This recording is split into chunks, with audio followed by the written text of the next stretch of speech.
Hello, and welcome to A Mental Break. I'm your host, Taylor Simpson, and on today's episode, I have a very lovely guest on the show today. I call him Johnny Boy. I don't really know if he likes it or not. I just kind of been calling him that for a while. His name's Jonathan. Um, I think I met Jonathan through your older brother, Michael. I think is how we met originally. And then I jumped on stage a few times when 16 Loco, his band, played a couple of shows, and I knew the lyrics to some of the songs. I jumped up and screamed my head off with them on stage. Exactly. um, yeah, Jonathan is an entrepreneur genius. I'll say he's got so many projects that he's going to talk about today that are super important and super cool. He's a brewmaster. He's a scream master for the band 16 Loco. He's a very talented musician. And he just recently started, or is going to start, or is doing a mental health coaching service. Is that correct, Yeah, Jonathan? absolutely. Cool, Um, man.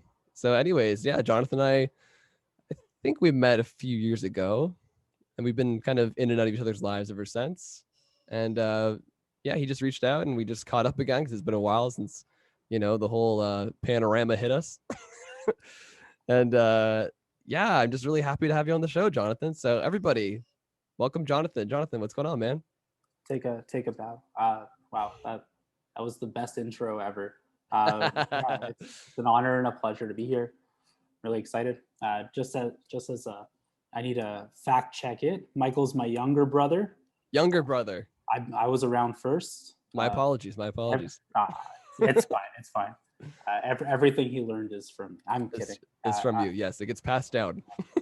I learned more from him, I think. But yeah, absolutely. Sorry, Michael's the younger brother. Scratch that. Exactly.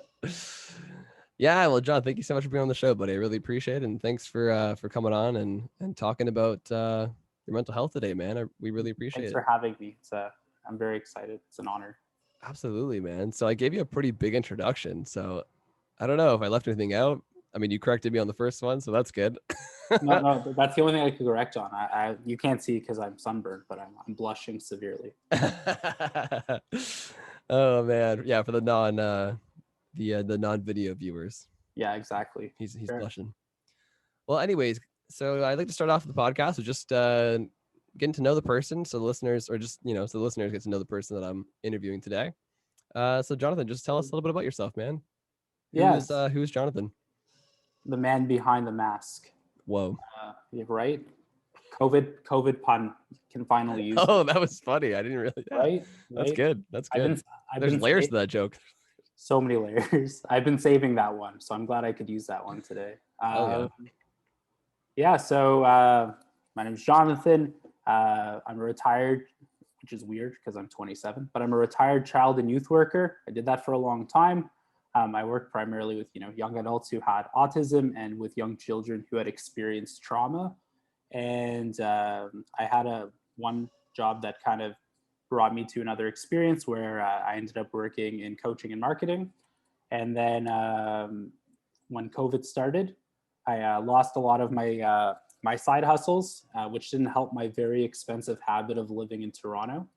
And yeah, I started doing web design, and I started selling some coffee, which the coffee turned into barrel aged coffee, which is something that we've been working on right now. And from the coaching, it stemmed into we're working on creating an accessible mental health and coaching app for young professionals and university students. So everything's starting to tie off and come full circle. So it's been a tough year, but it's been a very exciting time, which is really cool for me. And yeah, that's pretty much it. That's awesome, man. So everybody, that's Jonathan. That's who I have on the show today to discuss everything we're going to discuss. Thank And you you. forgot rar rars in 16 Oh, look. yeah. So before I actually, we got to play, I think, the last show at Sneaky D's before things closed.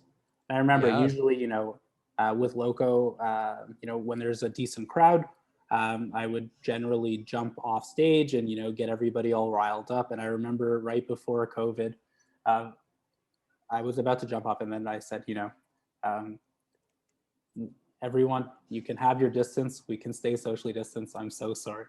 I learned to scream actually on the way to one of my old child and youth worker jobs. The school I was working at was in Sutton. It was an hour and a half drive each way for me. And I thought, you know what, I'm going to learn one skill on this way. I was listening to, Dead and Divine and Silverstein at the time. I was Yes. touching my youth. And then, I started learning to scream. And I loved, those guys, the kind of screaming they do. You can hear all the words. It's very explicit and very pronounced. And I thought that was really, really cool. I really just wanted to reach that influence from Matt Tobin and Shane Todd. And so that's something I learned how to do. And I could try it out with Logo, which is awesome. Absolutely, man. And it sounds great. I can vouch for it because I've seen these guys a bunch of times. You performed with us. I have, yes. Yeah. On occasion, on a rare occasion, I'll get out there and scream with you guys. Nimbus. Absolutely. Yeah, I can't wait to do that more again soon. Yes, buddy. I can't wait to see you guys. And if you have the graciousness of letting me up on stage with you guys again, I would love it. No. If you have the graciousness to let us have you up, we'll definitely have you, man. Oh, buddy. Any day of the week, man. You let me know. It'll probably be a Tuesday when we get back. I'll let you know. Love it. Yeah. Taco Tuesday, man. Yeah, absolutely. All right, man. Well, that was great. I was gonna ask to touch more upon the that service. I mean, you did discuss it a little bit, but is there any more details you can give to the listeners? I think it's really important before we get too deep into your personal mental health. Yeah. To just give a big shout out to what you're doing there, because I think it's really cool and it's a big reason why I want to have you on the show. I really appreciate that. So we're totally in a startup mode, going through all the building out our website, building out our app, and basically what we're doing is one of the pieces of our parent company and the coaching we do is in between all of our coaching calls, we utilize journaling so that coaching can happen in between every call. So you're actually getting coached every single day for the duration of the coaching period. What we wanted to do to make coaching accessible is to take that the journaling component, and utilize that to connect young professionals with coaches. And that whole process is private. It can be anonymous, and it connects you directly with a coach who any user would get paired with. So that's kind of what we're working on. We're probably about 4 or 5 months off of launch. Okay. But we're going to be launching the site soon, just to have a bit more information and to start sharing some resources. Some things that we're going to be talking about are ways to manage anxiety attacks and ways to manage focus and ADHD and those sorts of pieces, and managing symptoms of depression. So those are all sorts of things that are going to be coming up soon. And then hopefully in September, October, we're going to be launching our service. And what's going to happen is any prospective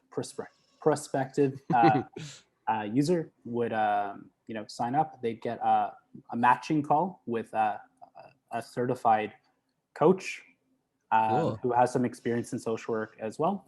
To match them with one of our certified coaches, and then when both parties agree that it's good to move forward, that user would get paired with their own coach directly in the app, and they have access to unlimited journaling. So you could have unlimited coaching any hour, any day, any month. Wow. And that's kind of incredible, man. That's the magic. That's the magic. And then the other piece of it is that we're working really hard to make sure that it's very, very accessible. So if there's I was about to ask that. Yeah. So if there's any pieces, if there's any animations in the app that users would be sensitive to, we're going to have a tool that you can shut it off. We're going to have dark mode. We're going to have it'll be compatible with screen readers. and all of those sorts of things, both the website and the application as well. So That's awesome, man. we're learning, we're growing, and it's starting to become a very real thing, which is awesome. That's amazing, man. It's just another great outlet for any listeners listening. That, I mean, if you get something out of this podcast, that's amazing. That makes me feel good and the guests feel good that come on and talk about the story, and hopefully in turn you feel good. Oh, but absolutely. but yeah, this is just another outlet for people in need, that can help them out through these tough situations of having mental health. And we were talking before we started rolling, John, about how inaccessible therapy can be sometimes and how expensive it can be, and Absolutely. especially for the youth that can't afford to go to these therapists or these counselors, that it just costs too much an hour, right? Absolutely. And there's no world where coaching is trying to replace therapy. Of There's so course. much, and we have, there's so many amazing therapists, there's so many amazing Yes. counselors, there's so many coaches, and it's really about um, having conversations and starting to understand, what's going on in your head and in your body, and understanding what resources you can access. And what we're trying to do is make something a little more accessible and more available for when you need it. So Yeah, hopefully that'll spark some other conversations with different therapists and different counselors as well. We're just trying to absolutely. start something a little different. It's kind of like the first step, I'd say. This is kind of like, because it can be a scary thing and a daunting thing, especially if you're young, dealing with mental health illnesses or being diagnosed at a young age with some, or just feeling like you have some, and being scared to go get a diagnosis because then it becomes real, right? And Absolutely. then having to uh having to build in yourself that you need to go get help about it can be a scary thing. And like, where do you even start, and I feel like this service will be a good middle of the road for people. So it's not like right to therapy or like right to counseling or like stuff that's kind of sometimes out of people's reach, in terms of like financial reasons or whatever, right? This is kind of Absolutely. like a good stepping stone for people, and it might really help them get out of that, or maybe lead them to, like you said, therapists coming on or whatever. Then you can branch them out from there, with the Uh, coaching. Absolutely. And one of the things that we're a lot of people will reach a point of crisis and then seek to get help. And that happens for a variety of reasons. One, uh, we're only starting in the past, maybe 5 years, but more recently, especially with COVID, building an understanding of that mental health and mental illness doesn't just equal crisis. There's this whole, that's when you're already at a 10. The speedometer is already way over 200 miles per You've hour. already clocked out. You've already clocked out, and there's so much that happens before. For me, I have anxiety and some focusing issues, and one of the things that happens is every morning I self check in and I say, you know what, today I've woken up at a 4. I know I have a really long schedule. I know, now that we can go outside and go to parks and see people for the first time in a year and a half, what's that? I'm thinking about all those interactions, what's going on. And then thinking about those things brings me to a 6. Now I'm approaching my whole workday at a 6, and I have a big meeting where I'm presenting my new fantastic idea. And while I knew everything that was going on before when I went to sleep and ran it all through my head, Yeah. now I'm going into this meeting and I'm already, the eyes are high, the shoulders are up. And then my boss or an investor says, well, Jonathan, I thought we were going to do things more this way. And then you're already at a point of explosion. And there were so many things that, reflecting on that time, I could have said, you know what? Instead of jumping right into work half an hour early, because that's the best thing I could do, that might have been a really good time to, engage in a quick run to lower my cortisol levels. That might have been a really good idea, to do some breathing exercises and drink some, warm water and sip it.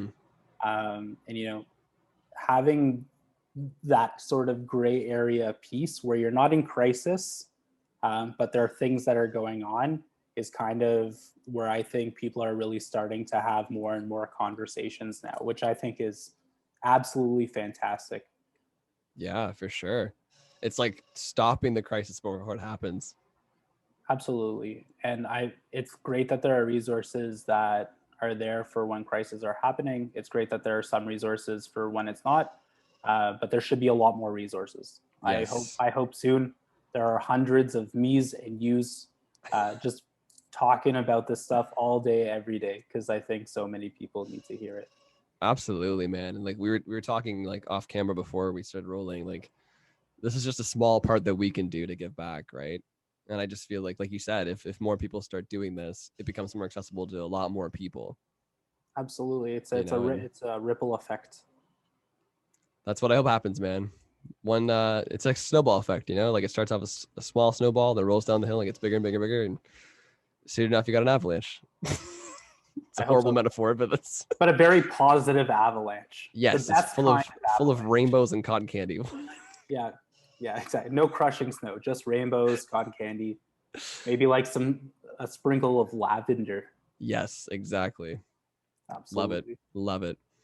All right, man. Well, let's dive into Jonathan. Thank you for sharing all that stuff, by the way. And I'm looking Thank forward to you. the launch, and I wish you good luck in all of that. And all the listeners listening to the podcast, check it out, man. Check it out. Absolutely. I'll share a link with you once we're launched. Yes, absolutely. And I'll make sure to spread it everywhere. Thanks so much, man. Absolutely, buddy. Absolutely. So I'd like to ask the guests before we start diving into your personal mental health. How are you feeling today? Are you feeling okay? Are you feeling comfortable? Um, I didn't coerce you into coming on to talk about your mental health. You're here of your own free will, and you consent to talk about some deep shit. Yeah, man. I'm here to talk about all the deep shit, and I mean, I've never been to a meeting or a podcast where somebody spends 15 minutes before getting to business, making sure you feel comfortable. So I am very comfortable. I'm barely fidgeting. I'm looking. I'm making eye. I'm here. I'm here for all of it, man. That's So thank great, man. That's great. I just like to make sure that my excuse me, my guests feel really comfortable because I know it's a sensitive subject matter to talk about, you know, and it's pretty brave of them to come on a platform like this, you know, that's going to be posted publicly to a bunch of people that they probably don't know about their story and telling their story, right? So it's a big step. So I just want to make sure people feel comfortable. And it's kind of funny because I don't think people understand the scale because it's just you and me on a Zoom call right now. Like that's absolutely. you know, but you know, I always just try to make them feel comfortable and at ease, and it's just a conversation. It's just you and me talking about stuff, you know. And that's amazing, and I really appreciate it. It's how we start the avalanche of lavender and rainbows. Exactly. I'm gonna call this episode Avalanche of Yeah, Lavender and Rainbows please do, with please do. Jonathan, the Jonathan Avalanche. Perfect. I dig it. Beautiful, man. Okay, so that's great. I'm glad that I have your consent to talk about some stuff. So, Jonathan, what mental health struggles or illnesses do you deal with, buddy? Absolutely. So when I was about 17, there's a whole whack of story that leads up to this. But there's this piece that I think a lot of people, when they think about mental health, they don't realize there's this whole physiological piece to it. So I'll start with this. Sure.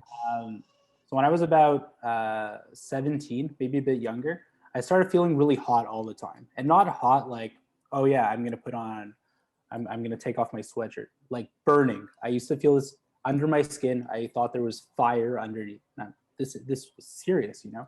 It'd be minus 30 degrees. I'd be going to at that point Ryerson and or Waterloo, and it's minus 30 degrees, and I sweat through a t-shirt, and Wow. and you know, um, obviously there are days when your body just runs a little hot, but this was permanent all the time. This is what's going on in my body, Right. Reoccurring. reoccurring. And I went to specialists. They kept joking about, oh, do you have menopause? I said, I'm a young man, I probably don't have menopause quite yet, right? Yeah. uh, Give me a few years. And we laughed it off, it was funny, but I was still burning. uh, Yes. the problem was not addressed. And then one time, so after about a year, I finally got to see this endocrinologist who typically works with, thyroid problems, diabetes, that sort of stuff. Okay. And he said, okay, so we did some ultrasounds. we did of your thyroid, we did this test, we did this test. And you either have this very, very rare disorder that occurs in 0.1% of men, or you have anxiety. And I said, well, that's probably more likely. He Yeah. said, you know, a good therapist? I said, no, but let's see how it goes. So, you know, my stepmom is a coach. She hooked me up with a coach on her team to coach me. And we started to ask some big questions. And, you know, with anxiety, with any mental health concern, it's Mm-hmm. not just, oh, yeah, you're anxious. Let's talk about anxious. No, there's Yeah. probably a whole host of different, you know, triggers that happened over your life that you have to kind of uncover, you have to work through. It's not Yes. simple. Yep. It's not a, oh, you're anxious here, let's stretch your arm. And no, that Yeah. It's not black years. and white. There's a whole spectrum of colors, is what I like to say. Yeah, so you know, coach one helped me to ask some much bigger questions and really think and start journaling. Then I started working with a second coach who kind of really, you know, helped me understand kind of what's going on in my body versus the trauma, and that I had gone through, and the anxiety piece. And then I spent 2 years with a really fantastic social worker, who really just absolutely changed my life. You know, yeah, my body still runs pretty hot, but Right. um, I that whole experience totally and utterly changed my life. And it's I think a lot of people think, you know, you go to one coaching session or one therapy session or two or three, and Yeah. you know that's it. But it really sometimes, at least for me, it took some good hard work. Um, I remember going to my doctor one time and saying, you know, I'm really struggling with this anxiety. She said, have you tried yoga? I'm going to the gym 6 times a week. I'm running a half marathon. Yeah. Of course I do yoga. I need to stretch. I need to stretch the hammies, right? Yeah. Um, but yeah, so that's kind of the scope. There was, you know, all the things that happened when I was a kid that a lot of us kind of, especially in our age group and all age groups. But I think, Mm-hmm. you know, you're 5, you're 6, you're 7, a lot of shit happens. Yeah. And you know, at least for me in school, we were never taught, hey, something happened in that during your day. Let's go sit down and talk about it in a really nice, constructive way. You know, you'd get sent out of class, go sit on the bench by yourself, which is a little wild that, you know, that's happening in 2001, but that's what happened. And Sure.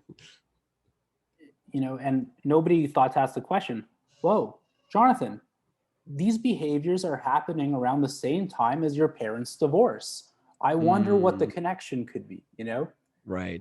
So that, and really, you know, that compiled with everything else, years later going to therapy, it's crazy to think that, you know, you're 26, 27, however old Yeah. you are, you do go back there. And all of that stuff is actually a really critical piece, no matter how silly it sounds now. Yep. That stuff is really just sitting in the back of your head saying, hey, Jonathan, I want you to think about this, and I'm going to make you feel really, really warm until you do. Oh man. Um, so, yeah. Yep. I bet you just described like half the listeners right now of their own story. uh, it's it's um, it's really wild. And you know, anxiety is not just that. You know, for me, um, it affects my focus, it affects my ability to organize. And I Right. You know, were you saying know, that. when you introduced me, you know, you said, well, you're running basically you're running two companies, you do this, you do that. But sometimes I'm going through my days, and I end off my day and I'm just like, oh shit, I just missed 3 meetings. Now I have to go message these people and, you know, really apologize. And it's, in a way, it works because of my, you know, my amazing charm. People say, wow, this guy's a really, he wasn't just blowing me off. He just messed up, and that's okay. Sure. But yeah, it really affects a lot of different, my relationship. You know, it's not good to miss a date or things Yeah. like that. And it's not because you know, there's nothing more I want than a positive relationship with somebody, but it happens. It's terrible, Yeah. but it's there. And then you feel like I don't know if you feel this way, but you just described something that I feel similar to.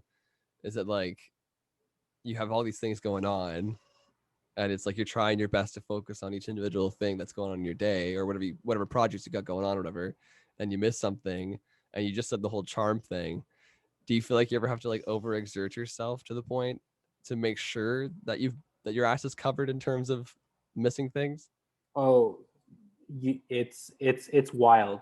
I can't sleep if I don't kind of make amends. Right, right. And what a potential customer or somebody who missed on the meeting, or somebody who I forgot to deliver coffee to, or something ridiculous like that. Mm-hmm. At the end of the day, they're getting 2-3 bags of coffee. They're like, Right. it's good if I mess up. Well, for them. Yeah, absolutely. But yeah, that's it's you have definitely good character. You have good character, but it's tough though because then it just feels like it weighs on your anxiety even more.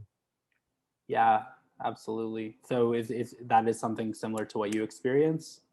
Yeah, I mean, I have a very similar thing where like if God forbid if I miss something or like something happens, like if I forgot this podcast today or whatever, like I'd be like, oh my God, and then you gotta like turn on the charm like to an 11 and just like kill them with kindness and be like, oh, like I'm sorry I screwed up, like we can do it this day and whatever, and like you just I can't rest until I know that said thing is resolved or postponed or something. You know what I mean? Like, Yeah, and it's interesting. We're both people who have put a lot of time and work in, and it's still just something that happens. This is yeah, what it is, and it's how we manage it. It's how we explore it. It's how we ask the questions, and that's there are things that even now, um, something will happen, and I'll think about, wow, that really, I'll feel really upset, really heated, really, when you get to the like, you've been so anxious that then you crash, and then you go to the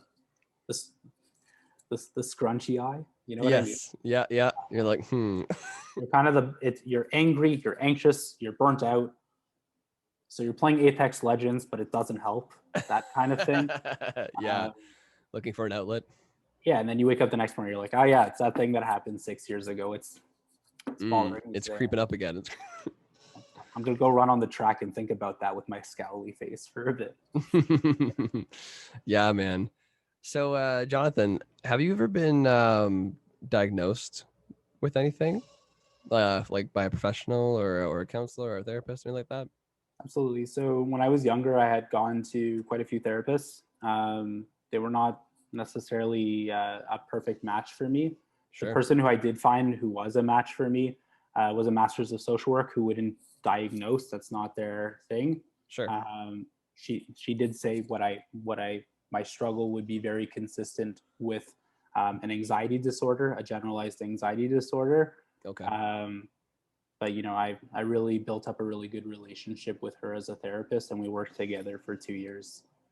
So if you have an opportunity to learn more about what's going on in your head, and if that's diagnosis, super super important. It's just I had a connection with that one Yeah, therapist who wasn't going to diagnose because she was a social worker and not a sure. But at psychologist. least she can like walk you through what the symptoms look like, Oh, absolutely. So what right? she did with me was cognitive behavioral therapy and some dialectical behavioral therapy, which is done for individuals who are more in crisis. Yes. My mom has a bipolar disorder, and quite Oh often wow. there have been some situations that have not been easy. So Sure. um, incidences where I'd get a call in the morning, hey, there are all these pills here. Jonathan, which one should I take? Like, mom, firstly, mom, it's 3 in the morning. Secondly, mom, instead of taking the pills, like, let's let's go sit down together. Let's have a glass of water. Let's spend a few minutes and talk it through, right? Want to hear what's Yes. going on in your head? Yeah. And in the moment, my brain works very well. I was a child and youth worker. I worked for a distress line for a long time, and I was a counselor there. So my brain kind of just works like that. But it does have an effect on you. It does take a toll, and Absolutely. over time, it just became very important for me to access that help, because every day my baseline anxiety was running at 7 8, and it was just Eesh. very difficult to manage basic tasks or basic even going for a beer with friends, which is my favorite thing to do. It was just Right. not an easy item. Yeah, it like you get enjoyment out of it, but it also causes you a little bit of stress at the same time. Absolutely. And it's interesting. So, the go when you're looking at what problem is going on, I could think, hey, I want to go for a beer with my friends, but I'm struggling with it. That the function of that seems like it's a social anxiety, right? Not Yeah, sure. necessarily social anxiety disorder, but a social anxiety because I'm afraid of going to hang out with people. Mm-hmm. But really, the function was what was going on with my mom. And another time, I had a girlfriend who ended up becoming abusive. And it was just like all of that kind of thrown on to me. And Right. you think that it's other things, but it's really that thing. So, kind of taking a step back and writing and reflecting and talking with a therapist or a really good friend about what's Mm-hmm. going on really allows you to kind of understand the function. And in some cases, that is an anxiety disorder or a depression or something like that. Absolutely, man. Yeah, I can heavily relate to that as well. So I know it almost seems like you got this like dark cloud above your head, and like you can't see it because it's above your head. So like you just said, like you keep pointing the finger at something. It's like, oh, just why is this happening? Like, is it me or like whatever? It's so, but meanwhile, the cloud over your head's like the stuff you haven't dealt with, or the stuff that you need to deal with still, or the ongoing trauma of whatever happened to you at an early age or whatever. Like, it's swirling around there, going like, hey, this is why you're anxious. Just a gentle reminder. Just a gentle reminder. This is why you freak out when you go to a bar with friends. Like, it's Exactly. you know what I mean? Like, There's did you ever watch the show Man Seeking Woman? oh, that sounds really familiar. I don't. It was an obscure show on FX Canada for all the Canadian people out there, Okay. with Jay Baruchel, and it was kind of this magic realism show. But the first scene, he breaks up with his girlfriend breaks up with him, and then he walks out, and then the Charlie Brown hefty music is playing. There's actually a dark cloud over his head. It's raining frogs, and nobody else can see the cloud and him. They just see just the sad, scowly man. And I think that's kind of a really, it's silly, it's over the top. Over exaggerated, but That's kind of what it is, right? We all kind of, for me at least, and it sounds like you too, there's this mm-hmm. dark cloud that's just there, and until you Looming. kind of explore it, yeah, it's there. Yes, absolutely, man. That's a good way to paint the picture for any listeners that maybe don't struggle with anxiety and are curious about The the world of experience. anxiety and stuff. Or, if they have a friend that has anxiety and wants to know how to approach it, this is kind of a good way of painting the picture for them. It's like if they have trouble being out talking to you, it's not so much that they're like introverted, unless they are introverted, then that's fine. But they could be like the most extroverted person ever, but still get anxious about going out. Like I would picture you as an extroverted person. Am I correct in saying that? I think it's possible that I would lean more that way, but I definitely need plenty of recharge time. It Sure. So you're like an ambivert, Yeah, like I in the middle. I think my body leans extrovert, but then I get tired from being an extrovert. Yeah. Like I going out and screaming in front. That's literally what happened with my therapist. She's literally said, "Jonathan, you go on the subway and you have an anxiety attack, but you're screaming in front of people at this grungy dive bar where people are eating nachos and you're expecting them to love you. Why? How does this equal that?" She Yeah. held up a mirror there. Yeah, I think hearing all of this and like I'm not a therapist, so I'm not diagnosing you with anything, but like I'm just saying like it sounds to me like you're a bit of like an ambivert. Like you kind of fall on the spectrum. I think you're only there because of the anxiety. Yeah, it's very 'Cause I think if possible. that wasn't a factor, I think you'd just be extroverted, but because you have that underlying anxiety, you kind of fall into that category because you need that recharge. Yeah, the recharge it's so necessary. Yeah. And I I think a have. lot of people that sorry, go ahead. I was just gonna ask, where do you fall into the spectrum? So anybody that knows me knows I'm like extrovert.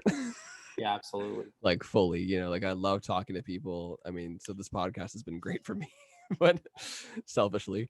But yeah, I definitely fall on the extroverted scale. But there is underlying anxiety that I face too, though. Like it's not I guess everybody has this like notion that extroverts are just like wow, like they're just out there doing that, and it's just like so easy for them. And it's like it is sometimes, but sometimes it's not easy. Like I crave that. I need to be around people, but it's sometimes to my own detriment though, as well, right? Like having to constantly have that. Like I'm terrible being by myself. I'm the fucking worst, dude. Like I just can't do it. I hate my own company, and it's gotten a bit better through this crazy pandemic because like you had to be. Yeah, So absolutely. like I've had to learn to be okay with being I still don't love it, but I'm okay with being by myself now. Yeah, But yeah, kind of like the social is kind of the recharge. yeah, exactly. Like it's like Reverse. weighing me down being like this alone in the house, and then being out, it's like, this is what I needed, you know? Absolutely. Yeah, so that's where I kind of fall. But moving forward, my friend. So thank you for sharing that. Oh, I Mhm. wanted to touch on one more thing. So you said the anxiety, which is pretty clear in your life.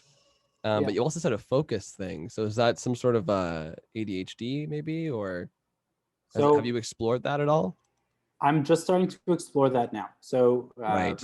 this has come up quite a bit in my past few months. A lot of scheduling pieces have been happening, and a lot of things just haven't been working out. And my stepmom said, "Jonathan, I'm a coach. I'm no therapist, but I think there's something going on here."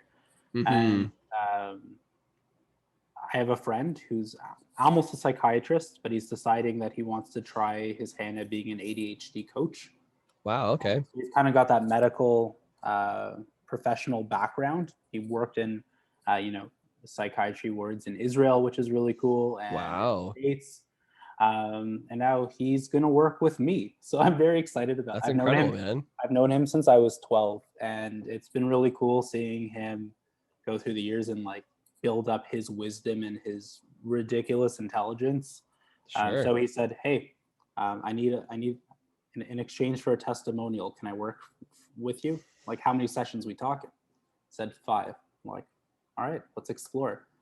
And he Cool. said, what was interesting was he told me to fill out this questionnaire, and he said, "I'm surprised you want to work with me because I don't think you have any focus problems. You know, you do a lot of things. You're always Mm-hmm. working. Since I was 20, I've been working pretty regularly at like 80 hours a week, and I thrive on it. I love the pressure. I love doing new things.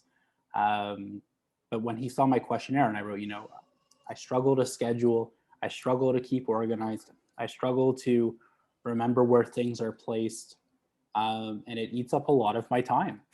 Yeah. Uh, that I think we can do some good stuff here. So it's definitely something. It's new, and even after having been coached and having gone to therapy, there's always new things to learn about how your wacky brain works. Absolutely, man. Yeah. I wanted to bring it up because it's been talked about briefly on the pod before. Well, in length with my episode with Kat, my friend Kat from Saskatchewan. She got diagnosed with ADHD a year ago, Yeah. and so she's on medication for it now. And so she kind of elaborated a bit more on it. And it was funny because I had this like weird uh external talk with myself after shooting the pod with her of like, wow, I related to like almost everything that she said about that. Because I've always had that problem too with my focus over the last couple of years. And I'm just like, I don't know if it's ADHD. Like, I see a therapist regularly for my depression and my OCD and my anxiety because I have all three of them. um, and I know that, and like even Kat was saying that ADHD and OCD are very similar in ways and are often misdiagnosed, like one for the other. You know what I mean? Yeah, absolutely. They kind of fall somewhat in the same spectrum as each other. So I'm assuming that mine, because I've been diagnosed with OCD, my focus thing probably comes from that, and it's not fully ADHD, but it's something I want to explore because it happens to me quite frequently. Like Absolutely. with you tackling all these projects, it sounds to me like what my friend Kat was saying. It's like one thing's never enough to occupy the brain. It's always like, yeah, I could do this, but like I could also do this and do this. And, you spread yourself too thin, because Oh, you're always chasing that like gratification almost. I don't know if you Oh, feel the same way, but it's literally never enough. So the interesting piece is, and kind of what I was talking about before with the whole function piece, is at the end of the day, if you're experiencing a lack of focus and it's interfering with your life, it's definitely something to explore. And the hmm function might be, part of the OCD for you, or for me, it might be part of the anxiety, but it yeah, still takes up a whole piece of my life, where I'm just missing things, and not because it's very human to make mistakes. I'm cool with failing and making all the mistakes, yeah, but it for everything, it's the little simple tasks, just dotting my i's and crossing my t's. It's a whole thing. Sometimes we literally have sometimes I'll make a website, and then we literally have to get I'll hire somebody to kind of look over my work, which is a good practice to do anyways. sure, sure, But just because I know that there are things that I thought I did that I never just did, right. and then you're handing it off to some you know alarm company or something like that, and they're like, "You did a really nice job, but this wasn't the color we wanted." Right, right. And you're like, well, I like that color. Brain Tur- said, "Do this." I did this. yeah, turquoise is nice. You get turquoise. Yeah, exactly. Oh man. All right, so Jonathan, what has your experience or your perspective of dealing with your mental health been like? So the way I like to ask the guests is kind of like imagine like give me a timeline, or the listeners a timeline, starting from like when you started noticing these things happening in your life, like the anxiety, or like I know you mentioned like the hot Yeah, flashes and stuff, and you did like I have another segment we can go like super deep into like the dark stuff yeah, that's man. coming up next. So you don't have to go too deep if you don't want to, but like where do you think this stuff started stemming from? I Absolutely. think the So listeners are interested in like hearing about like how it progresses to, you seeing that therapist and her going, you have what looks like anxiety, right? So like walk absolutely. us through like from where it stems, you think where it stems, and then up until that point of seeing the therapist and getting that anxiety, and then yeah, just walk us through that. Absolutely. So I have two younger brothers and two step siblings, but they weren't in the picture yet. And Sure. I think after my third brother was born, I was 5. I started to notice something wasn't cohesive about my parents. Right, Mm-hmm. something wasn't matching, and it wasn't because there wasn't a kiss before work or something like that. It was more plates being thrown and shit like that. Wow. And Okay. I felt very early on that I had to take sort of a parenting role in a strange way with my two younger brothers. Sure. And there's definitely playtime, and I love my parents both very much. But at the time, they're doing their thing, and we're wrestling in the basement, which is a brotherly thing to do. But uh, one of them put me through a wall once. There was a dislocated shoulder once. Playing Teenage Mutant Ninja Turtles on the NES got aggressive. It became a whole thing, and yeah. that even though obviously 5-year-old me wasn't parent of the year, um, I early on I felt this tremendous responsibility, and that kind of started to leach out into school. And before my parents actually got divorced, they sent me to see this therapist at the school, and I went to this quasi-religious Jewish school, Okay. and they quasi isn't the right word, kind of conservative, leading on Orthodox sort of Judaism. Okay. And the therapist, I don't think, was super well equipped, and it was a very different time. Um, Yes. Yeah. 2000, 2001. But Sure. she, way before my parents' divorce, she was asking me how I feel about my parents' divorce. And they were living together. They weren't divorced. They were sleeping in the same bed. And I think there was just this high level of confusion. So Okay. there's this piece that's going on. And then the second piece is I'm allergic to a lot of things. And Oh, okay. for the longest time, I wasn't allowed to go to family events or to a lot of social birthday parties, anything, without my dad going and checking through all the food.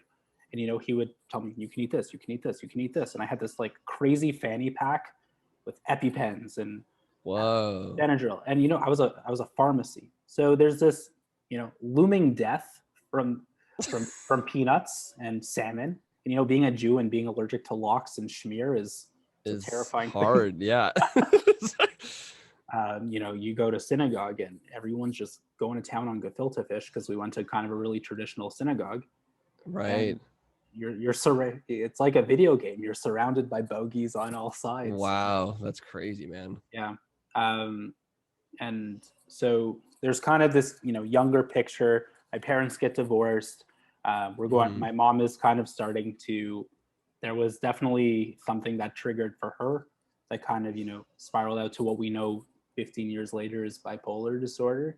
Gotcha. So, we would go to her every second weekend and she wasn't available to hang out with us. She would go to bed really quickly because she was probably overwhelmed with that whole experience. Of course. Being older now, it's totally, and replaying that story in my head as I do with all the stories of my life it's under, like, I can't imagine what either of my parents went through. But, of course. But yeah, at the time I was going there, we wanted to play Monopoly or something like that, and they weren't available to hang out. And every year or so, her and her then second husband, moved north and moved north and moved north and further away from us. Wow.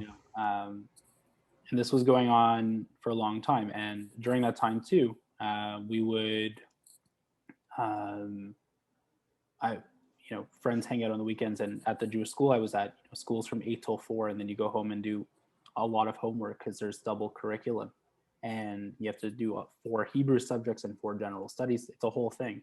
Wow. Okay. So weekends, I never really had social time. I never really hung out with friends. I didn't have kind of that kid experience. So just big responsibility. You had to grow up fast. Had to grow up fast. And then the second piece of that, so there's that whole, child piece. And then, as I became a teenager and I started dating, I think I was looking very quickly for, not for easy love, but I'm 15 and I'm ready to have a real adult relationship. Not, Sure.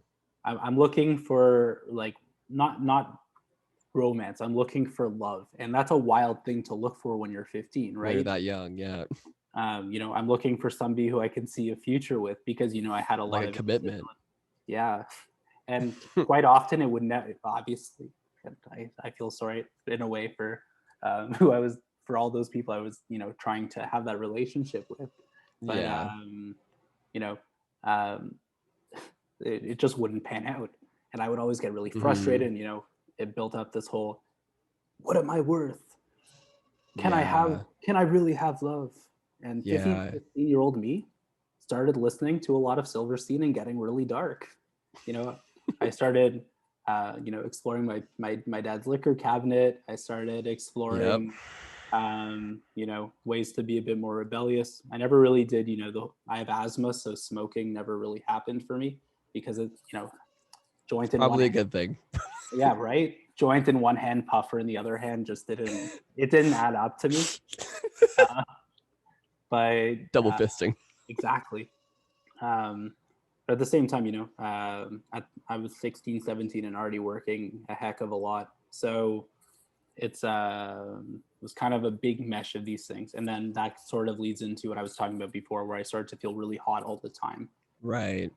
And, short fused, quicker to anger. And not because I'm an angry person. I'm like, there are things that anger me, but retrospectively, my baseline would be at an 8 or a 9. And then my mom would say something and I would, just fucking lose it. Yeah, you're on the edge all the time and all you just need is a little push.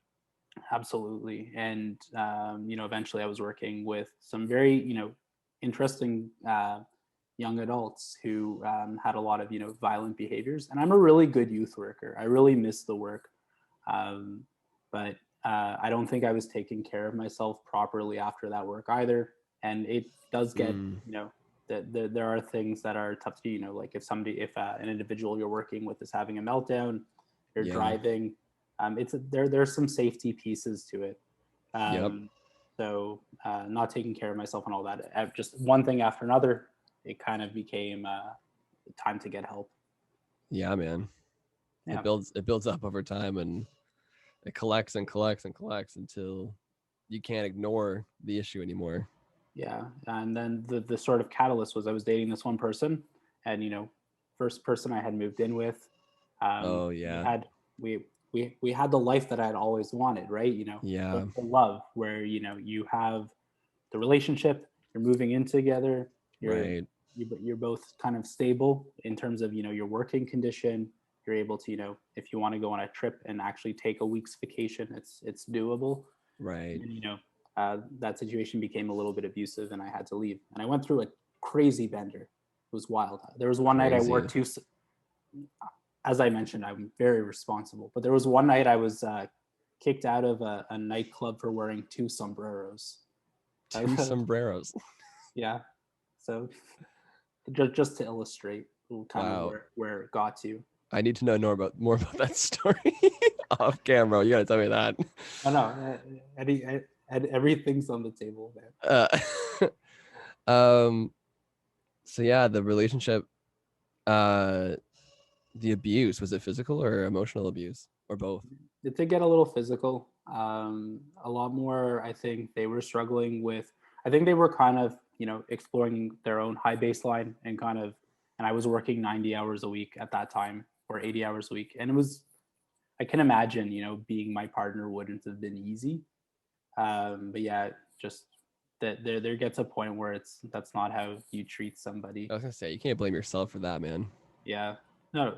So there were nights where I'd be woken up every single night, and then eventually that became like pushing me awake, and then it was just, yeah, adios.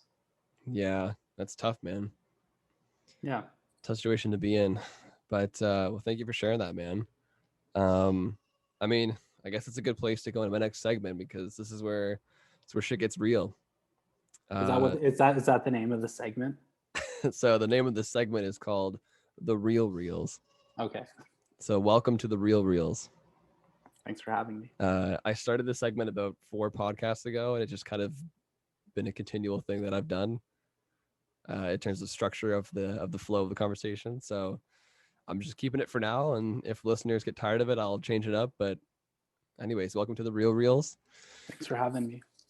Thank you Roll for up my being here. sleeve. Roll up my sleeve. This Get part of the ready. podcast is not a great part of the podcast, but it needs to happen though. And this is the part of the pod where I like to, tell the listeners, like, this is the kind of shit that you don't hear on a normal day that I think needs to be talked about more. Like, this is the stuff that, and like, thank you for being brave enough to come on and opening up about it, because it's tough for a lot of people to talk about this kind of stuff, right? Especially to somebody that, Absolutely. we're close, we're not that close. And there's gonna be listeners that you might not know listening to this. So it's just a difficult thing to do. But I feel like the more and more we talk about these things, the more normalized it gets, the less Absolutely. stigmatized it gets, and the less taboo it gets. And it just becomes part of everyone's dialogue to talk about these things. 100,000,000% men. All right, man. So the real reels, uh, what are some of the hardest moments or like the darkest moments of your life in terms of dealing with your mental health, man? Absolutely. So one of the nights would actually be two sombrero night, so we'll go there. Oh, Um, buddy. so at this point, I was working as an intervention support worker for York Region School Board, and I had a fantastic team. But I took a week off because I needed to, and it was kind of my friend said, Jonathan's been going really off the rails. Like I enjoy a drink, but I was very a lot of drinking, not like Yes. having a glass of wine, but enjoying a bottle or two of wine.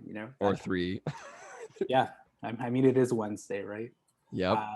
So we went out for one Saturday, kind of as the final bend, as it were, and I kept buying drinks. My friends kept buying me drinks because they saw that I needed the drinks. Mm-hmm. We Well, went quote to unquote, needed the drinks. yeah, sorry, yeah, absolutely, quote unquote, needed the drinks. That's important. And then we went to one very prominent cheap bar, and my friend just bought me a load of tequila, just so much Oh tequila. boy. And under normal circumstances, I drink craft beer. That's kind of my thing. I love craft beer. Me Uh, too. and that, it's nice because you can have one thing that's 7%, 6%, and you can sip on it forever. And you get, delicate notes of chocolate. This was a different night. This is where I Yeah. wanted the harshest notes of the cheapest peppers I could get. And somehow I end up leaving with 2 sombreros. Not one. And my friends didn't, they just thought, hey, Johnny's letting loose. He didn't finally put on 1 sombrero, but he put on 2 sombreros. And it was great. Where did you get the sombreros from? From the bar. I stole the sombreros. Oh my god. Wait, so they were like decoration or something? Yeah, we took them off the wall. You just took. Yeah. Oh, that's amazing. I mean, it's So- not, but it is. Yeah, don't steal, but Yeah, don't steal. But in terms of the story, great. But Yeah. continue, John. Continue. yeah, the great heist of 2016. Oh, man. Yeah, so one of my friends, I hate dancing. I'm not good at it. It's, being in a social situation where you're touching people. And Mhm. this is 6 years before COVID. It's just being in this tight situation with people being close to you. Not my favorite thing. Sure. But under these circumstances, my friend said, let's go dancing. I'm like, maybe I'll meet somebody cute, right? Yeah. With my 2 sombreros, they'll definitely be interested. You'll bring the people in, man. So one of my friends says, Jonathan, you're pretty drunk. You have to act not drunk to get in. And not take off the sombreros so you don't look drunk, but Just don't just- act drunk. just play a cool kid. So we're fine. We're in line for probably 20 minutes and nobody called me out for it. But then we get there and the bouncer said, I'm sorry, sir, you're drunk. You can't go in. Mm. I said, I'm not drunk, laughing and whatever. They said, sir, you're wearing 2 sombreros. Go home. And I don't remember much else from that night, but I remember that. But after that, we ended up going to this, billiards bar. My friends grabbed a pint, and then I just remember sitting in a corner and crying. And Whoa. I do cry, like I'll shed a tear. There's kind of that Channing Tatum from Dear John or whatever Nicholas Sparks movie he was in, kind of thing that happens for me. Yeah. Not because I don't want to cry, it's just that's how it happens for me. Sure. But I just remember bawling. The sombreros were off. Things got really, really real. Wow. And I realized that, it was kind of, things had gone too far. I was not in control anymore. Things were feeling way past due. And, it's kind of, I was looking, part of the reason that this whole situation had happened was I had this expectation of what love was. And I'm like really unable to, show myself any compassion, show myself any wiggle room, any care. Mhm. But very good choices in hats. So that's kind of Yes. where it got to. So that would be, dark point 1. That's kind of what spawned, Yeah. really, taking a break from working as much as I was working. Mm-hmm.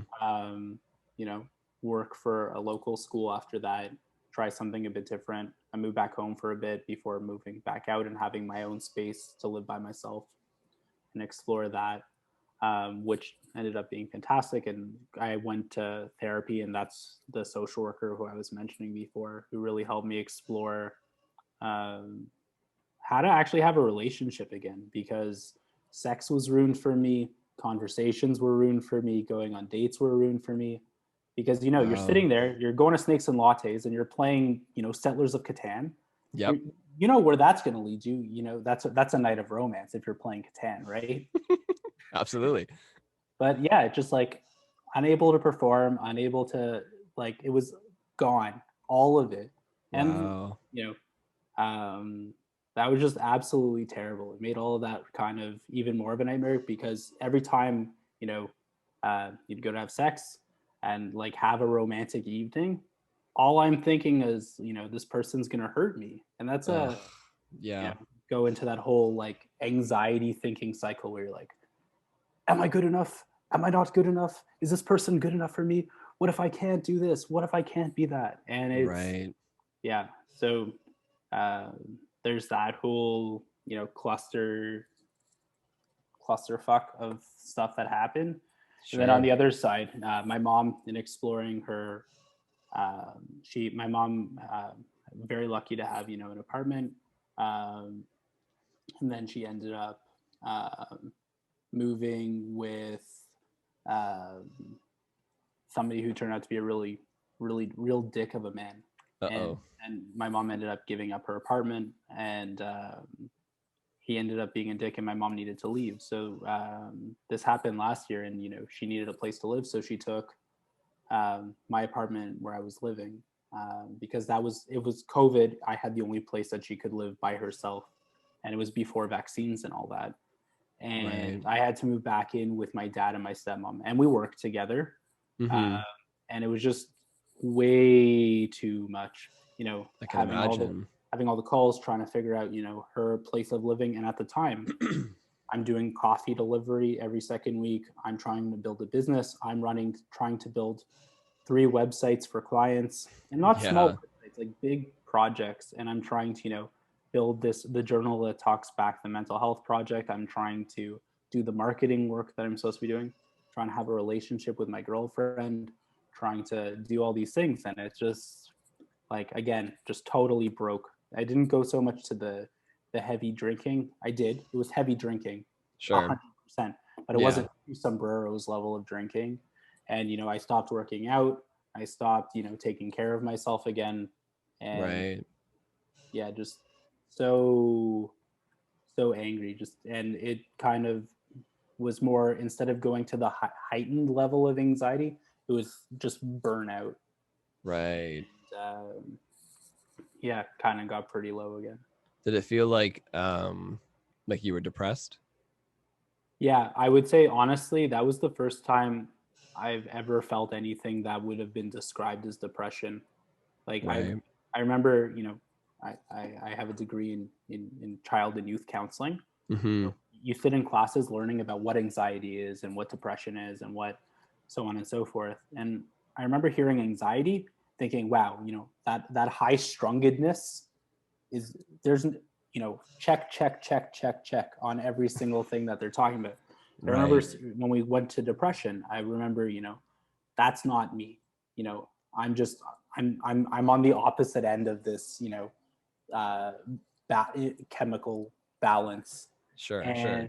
yeah, and then this time was in both times, but they were both times where I was like, wow, I think this is what depression is. It just, Sounds like it.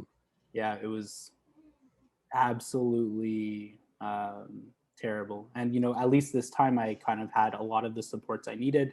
I had taken a break from therapy just because I couldn't afford it. I was Right. paying, Yeah. as I mentioned, very expensive habit of living in Toronto, but I had some money saved up, and I re-enlisted my therapist. We had some Zoom sessions during COVID, and yeah, just really helped me address what was going on, and kind of where my thinking was going and how it was circling into itself and creating these terrible, terrible cycles, and kind of helped me to address it in a more positive way, and to really understand what parts of this actually needed me to be there 100%, and what parts were me just being destructive. Right.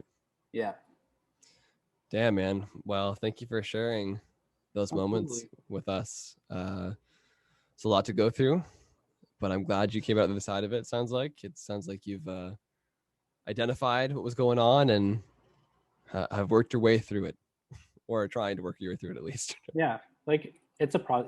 I think a lot of us, and we were talking about this before we hopped on, and I think we've been talking about it during the pod Sure. as well. Is we all kind of have this face that we not necessarily put on, but we all have this story that people know. And for me, it's Jonathan does a lot of things. He has a coffee company. He has a girlfriend. He's has his own apartment. He's doing all the stuff. Yeah. But this is all going on at the same time, and a lot of us have this experience. And I think when you're on a Zoom call, or now, in Toronto, we can go to a park and see a friend finally, or Yeah. as things start to open up, if you see anybody, if something looks like a little strange, or when you ask somebody how you're doing, or when somebody asks you how you're doing, don't be afraid to say, actually, it's been kind of shitty lately, and I'd like to talk to you Yes. about it. We So all say, important. how are you doing? Good. Everything is fantastic. And sometimes it is. And I Sometimes. think, and that should be put up on a pedestal, because, that person is absolutely crushing it. And we all have those moments. Yeah. But I think, it's a really good opportunity for us to check in with each other and check in with ourselves and say, yeah, man, today sucks. And here's why.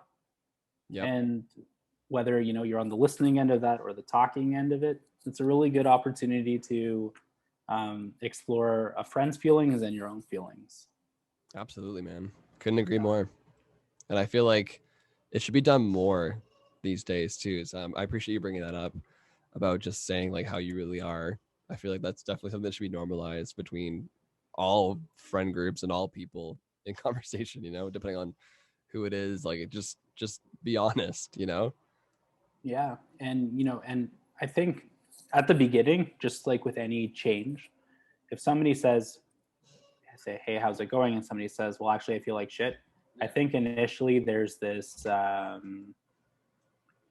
scare, like a shock. Like, what do you mean you feel like shit? Like, and then, people jump to pep talks and jump to, motivation and things like that. But it's really just a fantastic place to say, I hear, I see, let's talk about it. Or how can I help? Or in this moment, how can I be here for you? Because some people might want to talk. Like, I'm a talker. I'm sure you're a talker as well. Yep. Some people just say, I do feel like shit and there's stuff going on, but I'm not ready to talk about it yet. And I'd like to just be in your space. That's Yeah, totally that's good too. That's a absolutely, perfect man. thing to do. Yeah, So yeah. it's about not jumping to solutions and just, jumping to friendship. That's what it's about. Yeah. Yeah, man. I couldn't have said it better myself. I agree wholeheartedly. Yeah. All right, Johnny. Well, that was the real reels. So we got through it, man. We did. Thank you for diving deep and bringing up some of that hard shit. But it's good to talk about, like I said from the top of the real reels. Like it's just good to normalize these things. Like we all go through hard times, and you know, we all have this tendency, or not all of us, but some of us have the tendency of bearing it and not bringing it up and being open and talking about it with our people that we love or care about or trust or whatever. Like, so yeah, thank you, man. It was good. And just one thing for people who, aren't watching the video, who are listening on Yes. Spotify or another platform, Mm-hmm. these are old issues for me, and talking about them, which is very important. My eyes got darker, and there is even still kind of a feeling, and I'm going to go and journal and think about it later, because it's there, and it's Yes. important to like it. If it's there, think about it, talk about it, write about it. Mm-hmm.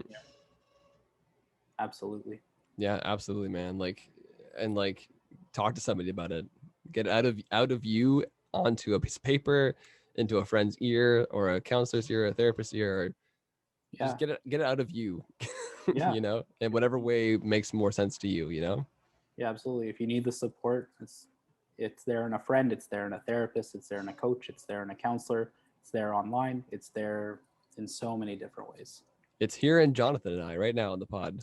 Exactly. Yeah. you know? Caller number one, are you there? All right. So the next segment we have for you, Jonathan, is called the rainbow segment. To the other side. Kind of ties into the avalanche thing we were talking about earlier. Exactly. Sprinkles of lavender. Exactly, man. So this is kind of just like touches upon coming out of the darkness, like coming out of, those deeper moments that you had to face in your life. And just kind of like, where do you find yourself now? Like, you've gone through all the dark shit, hopefully, knock on wood. There's no more dark shit to happen, but if it does, it does. Yeah. But I mean, I'll just ask you the question. Are there any positive things that you've discovered or still discovering or finding in yourself about your mental health through these last years of hopefully coming out of most of the darkness? Absolutely. So I think there's two sides to every trait. And I think one of the things that's really cool for me about anxiety and makes it a superpower is I always want to do stuff. And I'm Right. also really hyper aware about how other people are feeling. So, um, with my girlfriend, with my family, things tend to get real pretty quick because, I see it and I have this weird, I think it's the eyebrow piercing. People just, talk. And um, Maybe. there's kind of this sense I have about it. I don't know, probably why I got in, part of the training, but part of the reason I got to do the training. Um, and that's something that I've been able to sort of tune into more now that I'm more open with myself about what's been going on. Sure, man. Have you ever, sorry, I don't interrupt you, but I just want to put this out here because it sounds to me like this is something that I've come in touch with as well, what you were Yep. saying. Have you heard the term empath before? Yeah, absolutely. Do you identify with that is what you were just saying? Like, do you feel like you're an empath in terms of what you were describing? Absolutely. Yeah, it's really, and that's part of the reason why I think I burnt out as a youth worker is, I really take on things. Mm-hmm.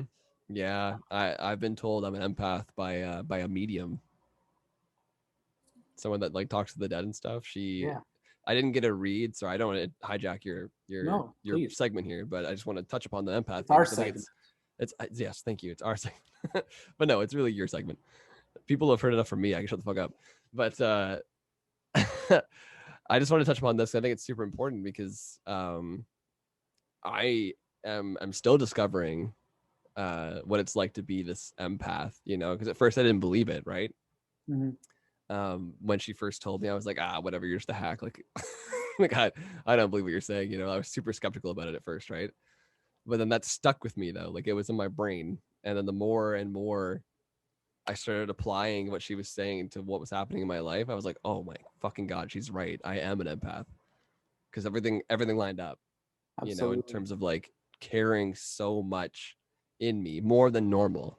Like there's being empathetic and then there's being an empath, which is like you literally take on that person's emotions Absolutely. to a whole nother level. Like there'll be times, Jonathan, where I'll wake up and I live with my roommate Lena, Yeah. who was the second or third episode of the pod. She's Yeah. so It was just a for good listen, episode. just thank you, just for listeners that they know, like Lena's a great person. I live with her. There'll be days, man, where like nothing will happen to me. I'll wake up, I'll get breakfast, I'll do my normal routine, whatever, and then I just feel like shit for no reason. I mean, I have depression, anxiety, and OCD, so I was just chalk it up to that, right? Yeah. But then I'll find out later in the night that Lena, she's just not feeling it. And it's like, dude, I was feeling this from you. Yeah. Like I was just, the vibe was there, and you just pick up on it. And I'm guessing the same thing happens to you with your girlfriend and her family, what you're about to say, right? Yeah. Is that you just feel it. And then obviously you as a youth worker as well, working with all these kids with, the autism and stuff you worked with earlier, or people dealing with certain mental health issues or whatever, like you kind of wear that, don't you? It's like an extra layer of clothing almost. Oh, absolutely. And you know, the, yeah, for my thesis, we actually researched why people get into the field of youth work or a helping profession, and the reason is like it was a bachelor thesis, so I mean, don't it's I did the best I could with what I was given for Sure, man, sure. but the reason is because most people who went into it have experienced a trauma and want to help people. And Mm-hmm. by helping people, you can start to work through your trauma. And that's why a lot of people Oh my God, ding, ding, ding, do ding, it. ding. And at first, you're 20 and you're working a lot and you're like, I'm strong. I'm stronger than that. But no, it's real. And whether it's with your friends, with your family, with your work, um, it's such a big part. You do things because you also get from it. Yeah, And yeah, it's very true. yeah, We'll continue with your positivity, man. Walk uh, us through what the years have been like since all the darkness. Yeah, man. So I've been dating my Cassandra, my girlfriend, for the past Shout out almost. Cassandra. Shout out to Cassandra, Cup Half Full on Instagram. For almost 3 years now, which is wild. Congratulations, man. She's been to quite a few 16 Loco shows as well. I'm Uh, sure I've met her. yeah, you definitely have. Yeah. Um, and she's fantastic. Um, yeah, wonderful, wonderful person. And I got a new apartment, which is a lot of fun. And Congratulations. That's awesome. thanks, man. You still And in Toronto, or are you where you at yeah, now? just Shepherd and the Allen, just Oh, right. perfect. Yeah, So just north, but that's good though. close to the action for when it's ready for me. Exactly. Yeah. Far enough removed, but close enough to go in. Yeah, and back to running, back to working out, back to trying to manage myself, and lots of guitar. I recently got an electric drum set, so I can get back to playing drums again. It's a Yes. lot of fun. Beautiful. I don't know if you can see, but I have one too now. What do you have? I have the Alesis kit, Oh the yeah, Nitro kit. very nice. I have a Roland one.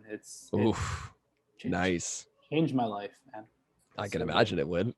Um, So it sounds like you got a bunch of outlets, is what you're trying to say. I think you got a lot of outlets to help you yeah, deal with your absolutely. anxiety.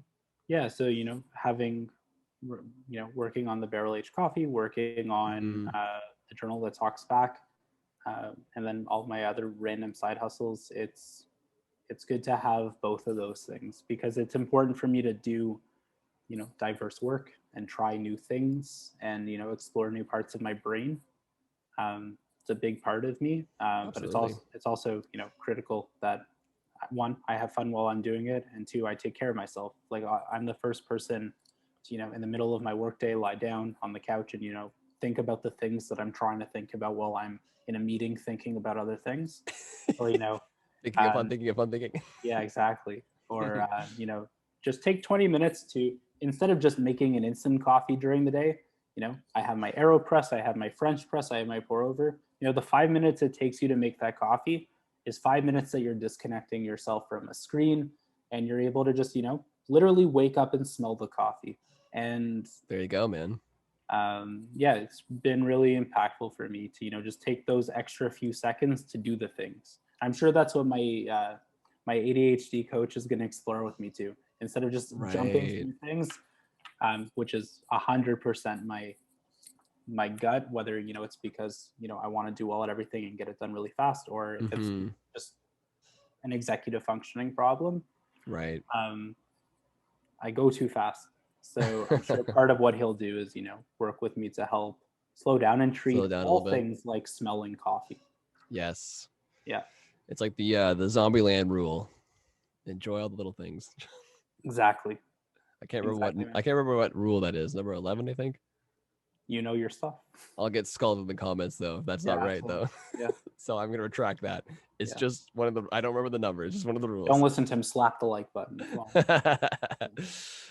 on. Jonathan, so have you found any constructive ways or like coping mechanisms or solutions or any sort of thing like that in dealing with your mental health? Yeah, absolutely. So for me, it's about for me every day I do a self check-in right in the morning, and I ask myself, how am I feeling? What's occupying my headspace? Are there any tools that I should access during the day that I can do on my own? And should I access support today? And so again, support could be a friend, but it could also be a distress line or something like that. Mm-hmm.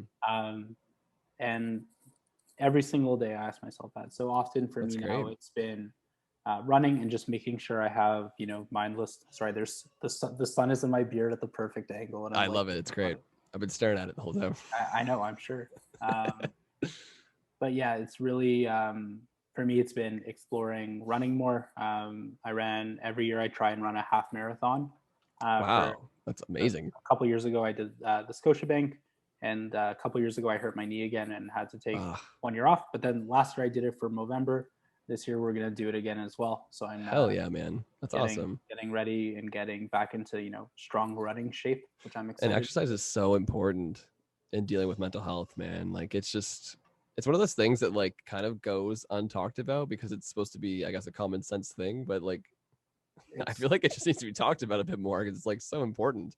yeah, like so for there's it works on both sides, you know. If you're experiencing, you know, any disorder or symptom of disorder that puts you in the lower bracket, things like depression or things that like leave you feeling more on the sluggish Mopey. side, mopey, sluggish, Mm-hmm. you know, working out gives you incredible amounts of dopamine. It gives you a lot Serotonin. it gives you a lot of the feel good stuff. And on the Yes. other side, if you're really, you know, more like on my side of the world where, you know, you're really high strung, really stressed all the time, you know, your shoulders are all the way up. It really Right.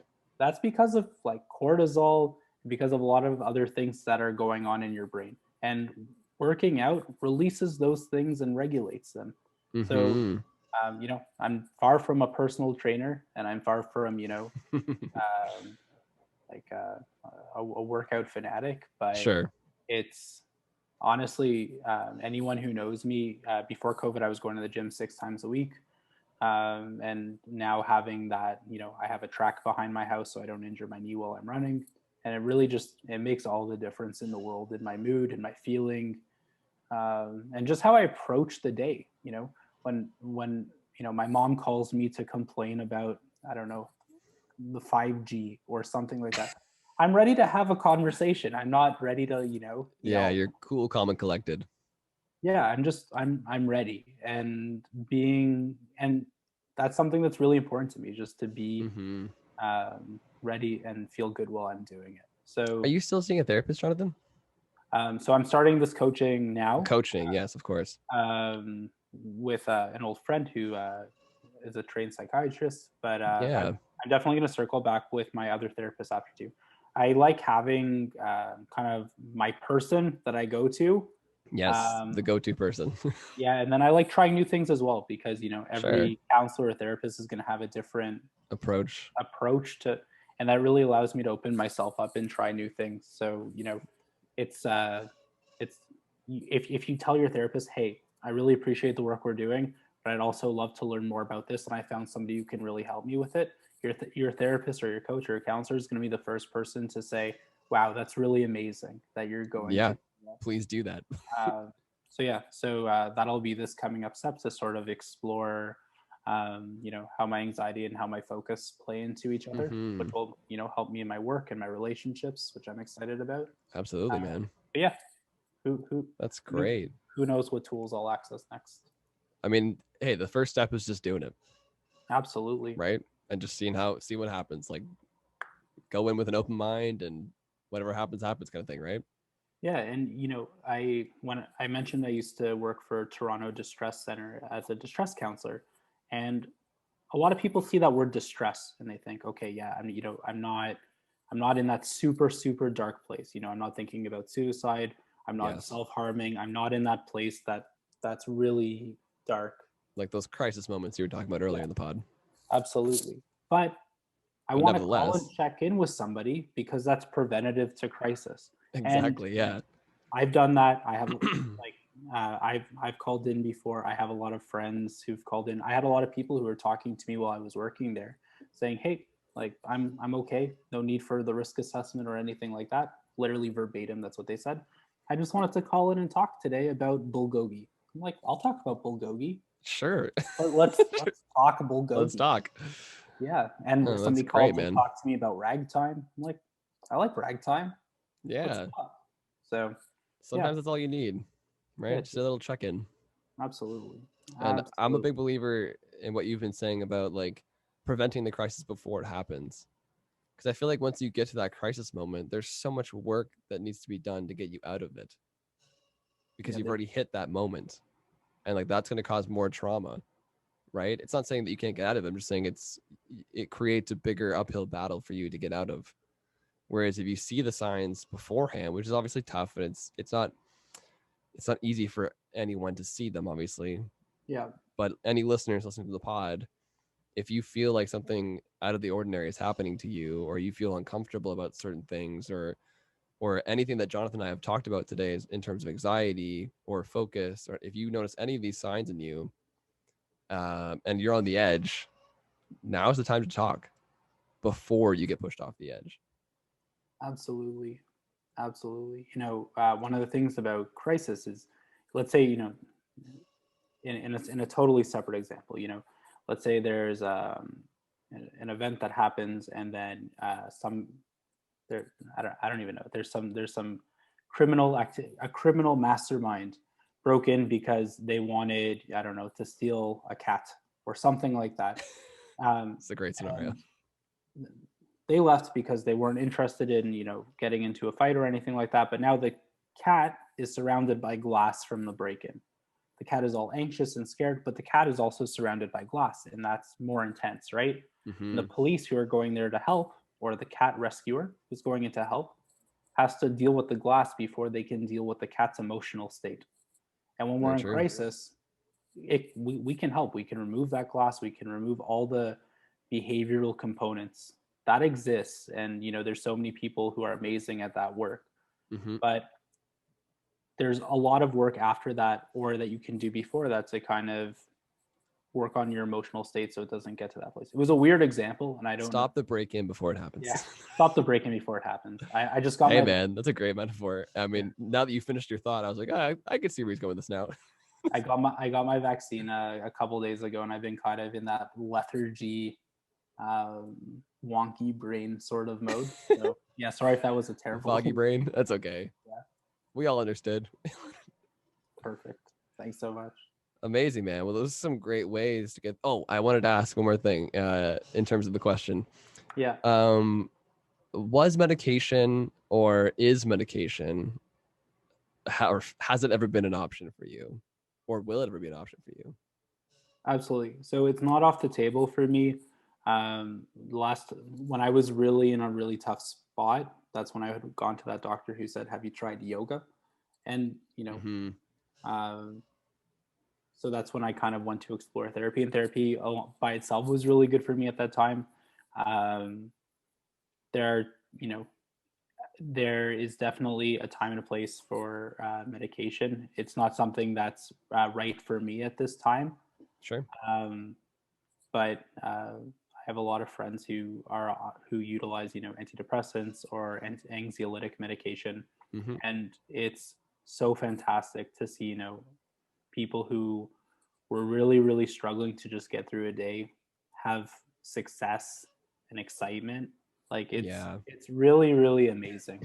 So hopefully your doctor isn't like, yoga's great, but Yeah. hopefully your doctor doesn't just jump to yoga before asking more questions. Yes. It's never a bad thing to ask your doctor or your psychologist or any professional and say, Mm-hmm. hey, I've been struggling with this feeling. um, I'm wondering if medication is a good option for me. And they're going to have such a real, open, amazing conversation with you, Yep. um, to really, hash out what's going on and if it is a good thing for you. And for a lot of people, it really is.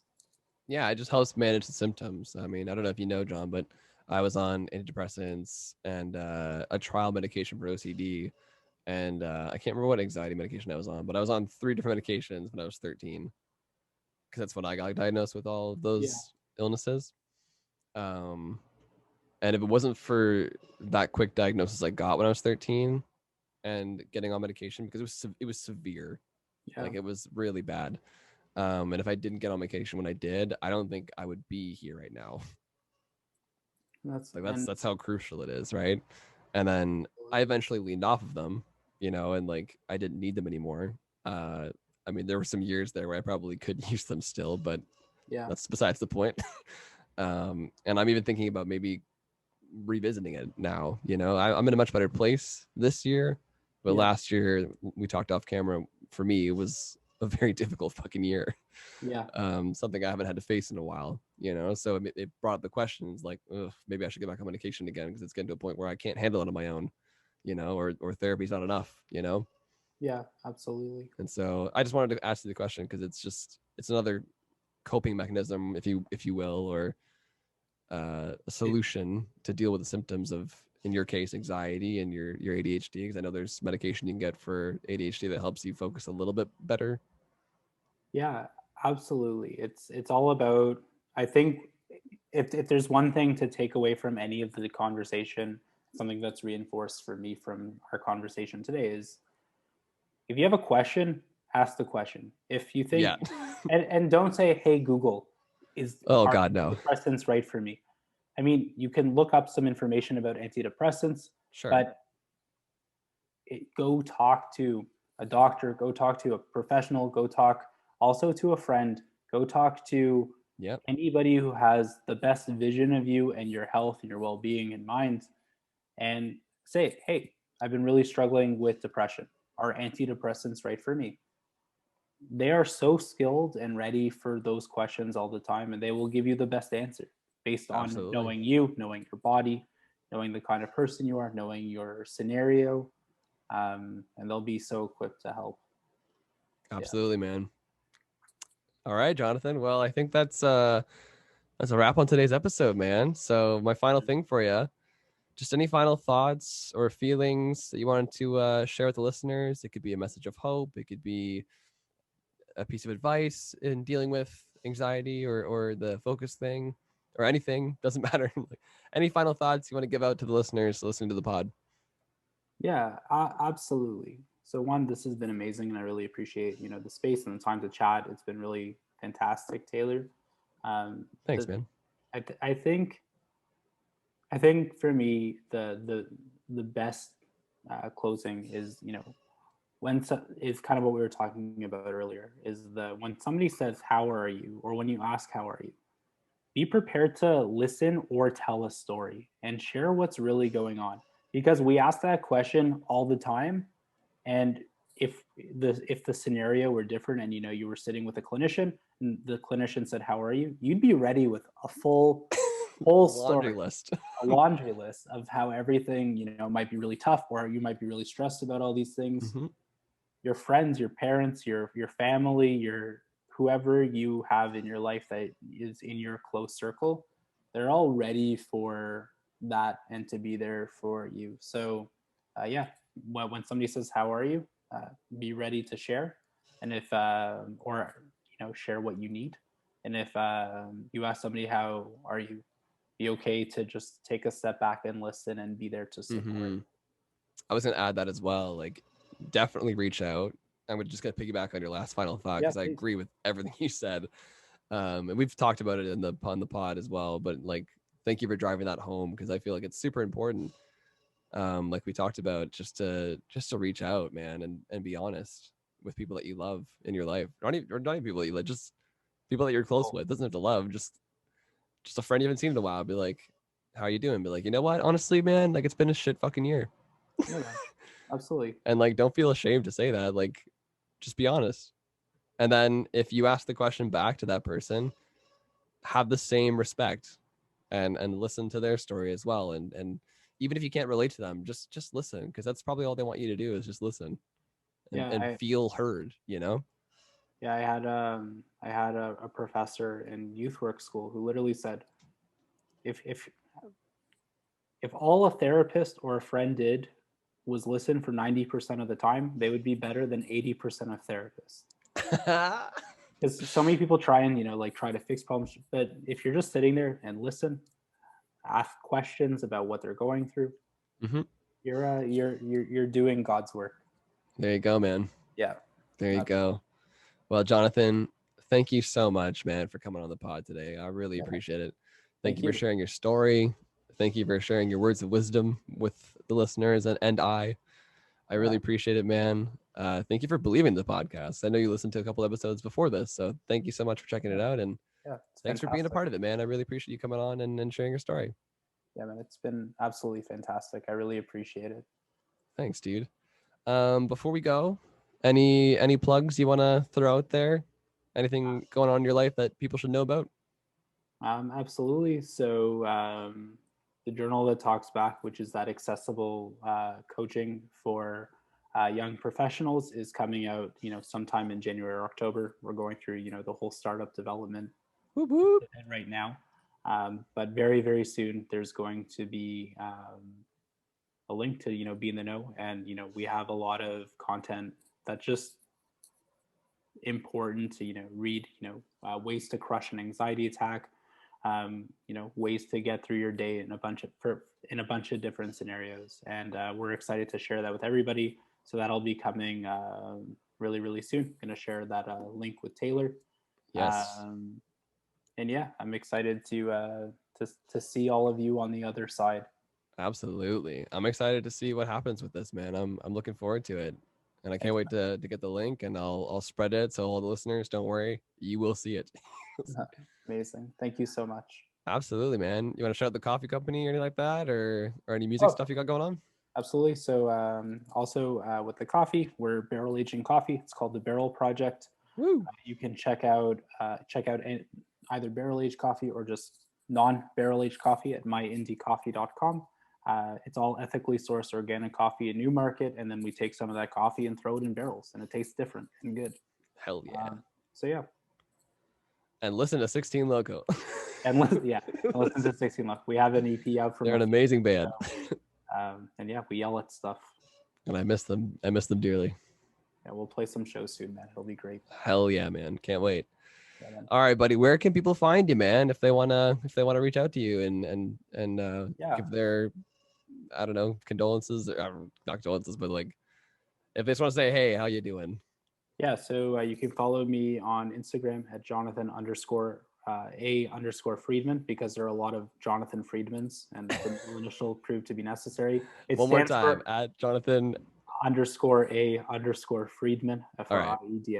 You'll see me in a hood from San Francisco. I look pretty bad. Feel free to shoot me a DM there. We can have a chat about anything. Yeah, perfect. Absolutely. Yeah, go show Jonathan some love, man. He's a great dude. Thanks for prompting my plugs there. I appreciate it. I totally would have been like, no, adios. Yeah. It's funny, like I wouldn't say almost every guest, but like I've kind of like shovel fed them their own plugs, just like I just want to support people, man.